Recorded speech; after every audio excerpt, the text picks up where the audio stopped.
వైఫ్‌కి డివోర్స్ టైమ్‌లో అత్తామామల పేరు మీద ఉన్న ఆస్తి లైక్ ఇల్లు గావచ్చు, పొలాలు గావచ్చు వీటిలి మీద హక్కనేది ఉంటదా? ఇప్పుడు ఎట్లుంటుండే అంటే, ఇప్పుడు ఎవరైనా హస్బెండ్, వైఫ్ మధ్యలో ఇట్లనే డిస్ప్యూట్స్ వచ్చి డివోర్స్ తీసుకోవాలనుకున్నప్పుడు మామూలుగా యాలిమనీ అడుగుతారు. భరణం అడుగుతారు. అడిగినప్పుడు ముందు ఎలా ఉండేదంటే, ఒకవేళ ఆస్తి హస్బెండ్ పేరు మీద ఉంటే, ఆ ఆస్తి మీద తనకి హక్కుండేది.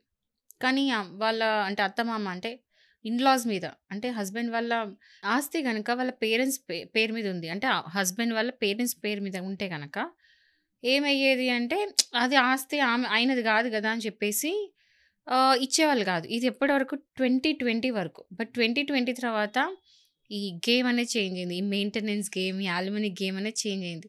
బట్ దెన్ 2020 తర్వాత ఏమైందంటే, ఈ గేమ్ చేంజ్ అయింది. ఏదైతే యాలిమనీ ఇచ్చేది ఇది ఉందో, భరణం ఇచ్చే ఆ గేమ్ మొత్తం చేంజ్ అయిపోయింది. ఏమైందంటే, ఒకవేళ హస్బెండ్ వాళ్ళ పేరెంట్స్ మీద ఉన్నా గూడా, అందులో గూడా ఆమె షేర్ ఉంటది. అంటే అందులో అతనికి 1% హక్కున్నా గూడా, అట్‌లీస్ట్ 1% హక్కున్నా గూడా, అందులో ఆమెకు షేర్ ఉంటది. అండ్ ఆమె హక్కుతోని ఆ ఇంట్లో ఉండగలుగుతది. ఉండొచ్చు. ఇలాంటివి కొన్ని సుప్రీం కోర్ట్ కొన్ని ఆర్డర్స్ ఇచ్చింది. ఇప్పుడు ఏమైపోయిందంటే, ఈ మెయింటెనెన్స్ గానీ, లేతే యాలిమనీ గానీ, లేదా డొమెస్టిక్ వయలెన్స్ ఇదంతా పెద్ద సబ్జెక్ట్. అంటే దానికొక ఇప్పుడు దేనికైనా సరే ఒక డెఫినిషన్ ఉంటది. ఇంతవరకు దానికి ఒక లిమిట్, ఒక ఇదుంటది. బట్ డొమెస్టిక్ వయలెన్స్‌కి ఎలాంటి డెఫినిషన్ పర్టిక్యులర్ ప్రిసైజ్‌గా లేదు. ఇది మాత్రమే డొమెస్టిక్ వయలెన్స్ అని చెప్పడానికి లేదు. ఎందుకంటే డే బై డే పెరుగుతున్న ఇవన్నీ బట్టి డొమెస్టిక్ వయలెన్స్ మీనింగ్ కూడా చేంజ్ అవుతుంది. అండ్ రకరకాల అఫెన్సెస్ అంటే రకరకాల క్రైమ్స్ పెరుగుతున్నాయి. రకరకాలుగా యాక్ట్ చేస్తున్నారు కాబట్టి దాన్ని బట్టి ఎప్పటికప్పుడు డొమెస్టిక్ వయలెన్స్ డెఫినిషన్ కూడా మారుతుంది. సో, పర్టిక్యులర్ ఇది చేస్తేనే డొమెస్టిక్ వయలెన్స్ అని చెప్పడానికి లేదు. So, it's a wide subject. అందుకని చెప్పేసి మామూలుగా ఏం చేయాలంటే, ఇప్పుడు ఈ యాలిమనీ ఫైల్ చేసినప్పుడు ఈ టైంకి ఒకవేళ ఈవెన్ ఇప్పుడు ఇంకోటేందో తెలుసా? సుప్రీం కోర్ట్ జడ్జ్‌మెంట్ ప్రకారం not just parents even relatives గూడా. అంటే రిలేటివ్స్ అంటే ఎట్లా అంటే, ఇప్పుడు హస్బెండ్ వాళ్ళ బ్రదర్స్ గాని, లేతే వాళ్ళ బ్రదర్ ఇన్ లా లేదా సిస్టర్స్ పేరు మీద పెట్టినా కూడా ఆమెకి అందులో ఆయనకు గనుక హక్కుంటే ఈమెకు హక్కున్నట్టే. ఈమె వైఫ్ అందులో నుంచి అడగొచ్చు యాలిమనీ. సో, ఇలాంటివి చేంజెస్ అనేది వచ్చాయి 2020 తర్వాత. ఓకే. మరి దీనికి సొల్యూషన్ ఏంటి మేడం? దీనికి సొల్యూషన్ ఏందంటే, ఒకవేళ గనక మీరు పెళ్లి చేసుకోబోతున్నారు అన్నప్పుడు, ఫస్ట్ థింగ్ మీరు ఉండే ఇల్లు ఏదైతే సొంత ఇల్లుందో, అది అక్కడ ఉండకుండా రెంట్ తీసుకొని ఉండండి. అట్‌లీస్ట్ ఫస్ట్ 1, 2 ఇయర్స్ వరకైతే రెంట్ తీసుకొని వైఫ్‌తోని కాపురం అనేది స్టార్ట్ చేస్తే ఏమైతదంటే, మీకు అర్థమవుతది. వైఫ్‌తోని కొంచెం లైఫ్ ఎలా ఉంటది, రన్ అవుతున్న కొద్దీ మీకు అర్థమవుతది.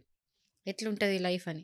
ఆ క్లారిటీ వచ్చిన తర్వాత మీరు నెక్స్ట్ స్టెప్‌కెళ్ళండి. ఈవెన్ ఈవెన్ కిడ్స్ కూడా అట్‌లీస్ట్ 1, 2 ఇయర్స్ వరకు ఆగిన తర్వాతనే కిడ్స్ ప్లాన్ చేసుకోవడం బెటర్. ఎందుకంటే ఇట్లాంటి వాటిలో అనవసరంగా కిడ్స్ బలైతారు. సో, కిడ్స్ ప్లాన్ ఎట్లయితే అట్లా 2 ఇయర్స్ వరకు ఆగి చేస్తారో ఇది కూడా అంతే.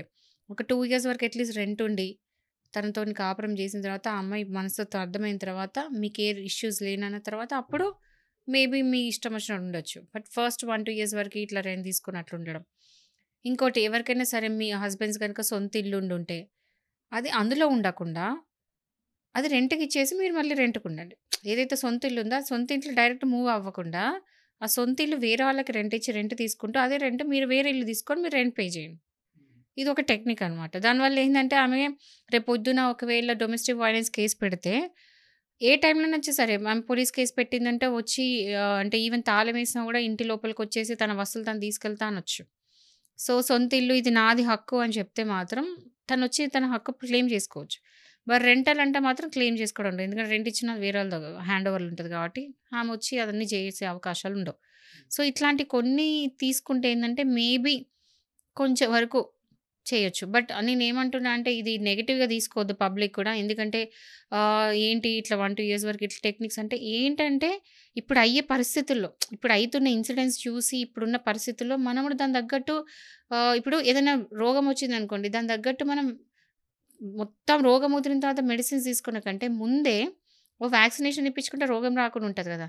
సో, ఇదొక వ్యాక్సినేషన్ లాగా నేను టెక్నిక్స్ చెప్తున్నా. ఇట్లా చేసుకుంటే ఏందంటే లైఫ్ సెక్యూర్డ్ ఉంటది. మెంటల్ హెల్త్ ఖరాబ్ కాకుండా ఉంటది మంది. సో, ఇలాంటి టెక్నిక్స్ అనేది యూజ్ చేసుకొని ఉండండి. అందరు అమ్మాయిలు చెడ్డవాళ్ళు గాదు. అందరు అబ్బాయిలు చెడ్డవాళ్ళు గాదు. అన్ని జెండర్స్‌లలో చెడ్డవాళ్ళున్నారు, మంచివాళ్ళున్నారు.